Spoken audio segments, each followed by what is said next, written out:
The Apple Watch Series 3 is still one of the best-selling Apple Watches despite being almost 5 years old. Actually, you can't even buy the Series 4, 5, or 6, but for some reason, Apple still lets you buy the Series 3, but still openly advertises it. So what's the deal? What makes this one of the best smartwatches? Is it still worth it? What's it for, and what can you expect after you get it?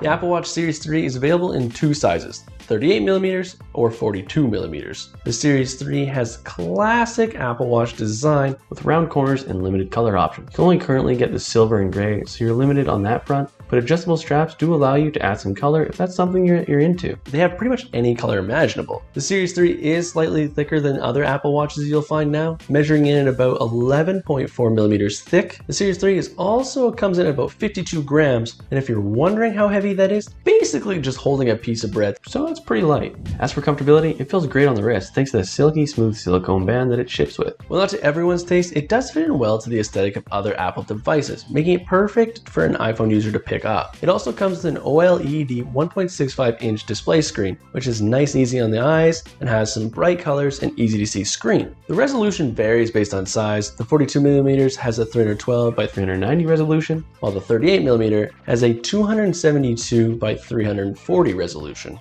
The Series 3 smartwatch comes with Apple's S3 chipset that supports a dual-core 64-bit processor and GPU. Now this is interesting because it's not as fast as newer modern smartphone watches, but I still don't notice any issues in terms of swiping through screens or firing open apps. Have any of you ever experienced this on an Apple device? Everything is super fast and fluid. It's really a delight to use. It is missing some of the newer features in the latest and greatest Series 7, but the foundations that make it the Apple Watch great are all still there. It has extensive fitness tracking capabilities, music playback, Apple Pay support, heart health notifications, interchangeable straps, and iPhone notification mirroring. Also is 5 ATM resistant, so you'll be able to thrash around in the pool with it as well. While the feature set on the Series 3 has been vastly improved, it still has a relatively poor battery life. From a charge in the morning, it will last all day and evening if you're not using the GPS for exercise. If you're using the GPS, you can expect around 5 hours or so of use. Although it's more likely you'll use it for an hour with the GPS and then you'll need to charge it before you have dinner, which really isn't good compared to most modern smartwatches. So battery life is still a bit something to be desired elsewhere. All in all, the Apple Watch Series 3 is still a very impressive bit of technology and has stood the test of time and cancellations.